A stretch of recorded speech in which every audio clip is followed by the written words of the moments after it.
ಹೊರಟು ದೇವಸ್ಥಾನಕ್ಕೆ ಆಗಮಿಸುವ ಗಂಡು ಹಾಗೂ ಗಂಡಿನ ಕಡೆಯವರನ್ನು ಹೆಣ್ಣಿನ ಕಡೆಯವರು ಆದರದಿಂದ ಅರಸನೊಂದಿಗೆ ಕರೆತರುತ್ತಾರೆ. ನಂತರ ಅರಿಶಿನ ಪುಡಿ ಇಡುವ ಶಾಸ್ತ್ರ, ಆಲದ ಕಂಬಾಲಿಡುವುದು, ಪ್ರಶ್ನಪತ್ರಿಕೆ ಬದಲಾಯಿಸುತ್ತಾ ಪೀಳಿಯದ ಶಾಸ್ತ್ರ, ಹೊಸ ಗಂಡು ಹೊಸ ಹೆಣ್ಣು ಶಾಸ್ತ್ರ ಮಾಡಿ ಕುಂದಾಗಿ ಪೂಜೆ ಮಾಡಿ ಕರಗ ಶಾಸ್ತ್ರಕ್ಕೆ ಸಜ್ಜಾಗುತ್ತಾರೆ.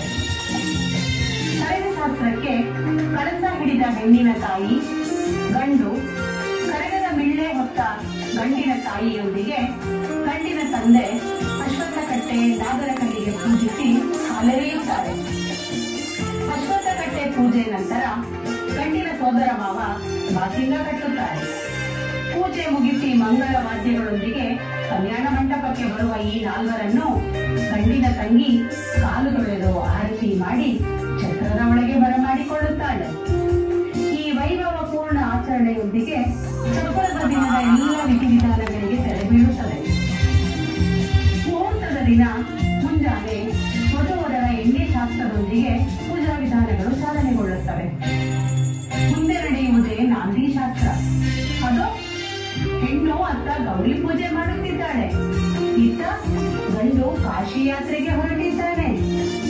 ಹೆಣ್ಣಿನ ತಂದೆ ತಾಯಿ ಕಾಶಿ ಯಾತ್ರೆಗೆ ಹೊರಟಿದ್ದ ಗಂಡನ್ನು ತಡೆದು ತಮ್ಮ ಪುತ್ರಿಯನ್ನು ವಿವಾಹವಾಗುವಂತೆ ಮನವೊಲಿಸಿ ಕಾಲು ತೊಳೆದು ಧಾರಾಮಂಟಪಕ್ಕೆ ಕರೆತರುತ್ತಾರೆ. ಹೆಣ್ಣಿನ ಸೋದರ ಮಾವ ಹೆಣ್ಣಿಗೆ ಪಟ್ಟ ಕಟ್ಟಿ ಧಾರಾಮಂಟಪಕ್ಕೆ ಕರೆತರುತ್ತಾರೆ. ಈಗ ನಡೆಯುವುದೇ ಅಂತರಪಟ. ಕೈಗೆ ಕಂಕಣ ಕಟ್ಟಿ ಜೀರಿಗೆ ಬೆಲ್ಲ ಹಾಕಿಸಿ ಸಂಬಂಧ ಮಾಲಾರ್ಪಣೆ ಮಾಡಿಸಿ ಅಕ್ಕಿ ಧಾರೆ ಮಾಡುತ್ತಾರೆ. ಅಕ್ಕಿ ಧಾರೆಯ ನಂತರ ಹೆಣ್ಣಿನ ತಂದೆ ತಾಯಿ ಹಾಗೂ ಬಂಧು ಬಳಗದವರು ಹಾಲೆರೆದು ಕನ್ಯಾದಾನ ಮಾಡುತ್ತಾರೆ.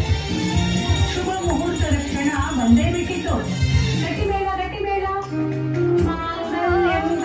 ನಾನೇನ ಮಮ ಜೀವನ ಹೇತುನಾ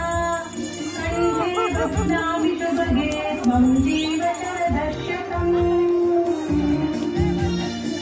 ಮಾಂಗಲ್ಯ ಧಾರಣೆಯ ನಂತರ ಗಂಡು ಮಾಂಗಲ್ಯ ಪೂಜೆ ಮಾಡಿದರೆ ಹೆಣ್ಣು ತನ್ನ ಪತಿಯ ಪಾದಸ್ಪರ್ಶ ಮಾಡುತ್ತಾಳೆ. ಇನ್ನು ಲಾಜಾ ಹೋಮದಲ್ಲಿ ಹೆಣ್ಣಿನ ತಮ್ಮ ನೆಲ್ಲುಪರಿ ನೀಡುತ್ತಿದ್ದಾನೆ. ಪಾಣಿಗ್ರಹಣದ ನಂತರ ಬ್ರಹ್ಮಗಂಟು, ಹಾಗೆಯೇ ಅಗ್ನಿಕುಂಡಕ್ಕೆ ಪ್ರದಕ್ಷಿಣೆ. ಇದು ವಧುವರರ ವೈವಾಹಿಕ ಜೀವನದ ಆರಂಭವನ್ನು ಸೂಚಿಸುತ್ತದೆ.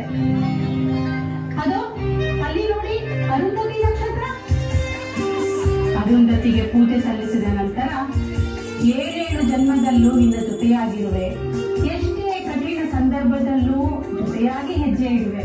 ಹೀಗೆ 7 ಪ್ರತಿಜ್ಞೆಗಳನ್ನು ಸೂಚಿಸುವ ಸಾಂಕೇತಿಕ ಸಪ್ತಪದಿ ನಡೆಯುತ್ತದೆ.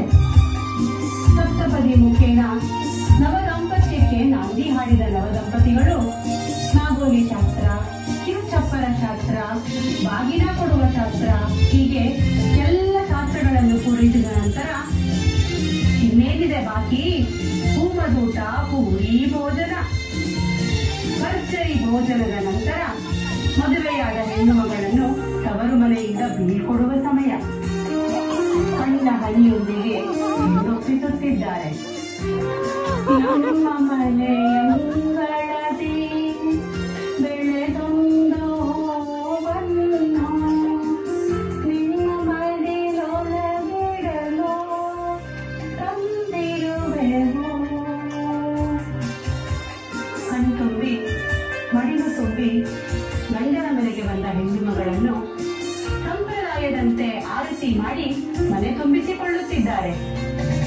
ಇನ್ನು ಮನೆ ತುಂಬಿ ಮನ ತುಂಬಿ ದೀಪ ಬೆಳಗಿ ಗೃಹಲಕ್ಷ್ಮಿಯಾಗಿ ಹೆತ್ತ ಮನೆಗೂ ಕೊಟ್ಟ ಮನೆಗೂ ಕೀರ್ತಿ ತರುತ್ತಾಳೆ. ಸಂಭ್ರಮದ ಸಂಪ್ರದಾಯಬದ್ಧ ವಿವಾಹದ ನಂತರ ನವ ದಂಪತಿಗಳ ಚಿತ್ತ